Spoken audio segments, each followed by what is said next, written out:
قال اللہ تعالی اعوذ باللہ السمیع العلیم من الشیطان الرجیم من حمزہ ونفخہ ونفثہ وسیق الذین اتقوا ربهم الی الجنۃ زمرا۔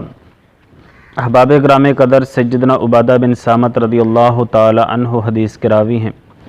نبی صلی اللہ علیہ وسلم نے فرمایا جو بندہ یہ 4 کام کرے گا، اللہ رب العالمین اس کے اعزاز کے لیے قیامت والے دن جنت کے 8 دروازے کھول دیں گے۔ جس دروازے سے جی چاہے گا وہ داخل ہو جائے اور وہ اس میں ہمیشہ ہمیشہ کے لیے رہے گا۔ نمبر 1، اللہ کی عبادت میں کسی کو شریک نہ ٹھہرائے۔ نمبر 2، نماز کی پابندی کرنے والا ہو۔ نمبر 3، دل کی خوشی کے ساتھ زکوٰۃ ادا کرنے والا ہو۔ نمبر 4، اللہ اور اللہ کے رسول صلی اللہ علیہ وسلم مکمل طور پر ان کی اطاعت کرنے والا ہو۔ جو بندہ یہ 4 عمل کرے گا، 4 کام کرے گا، اس کا پروٹوکول، اس کا اعزاز یہ ہوگا کہ خالق کائنات قیامت والے دن اس کے لیے جنت کے 8 دروازے کھول دیں گے۔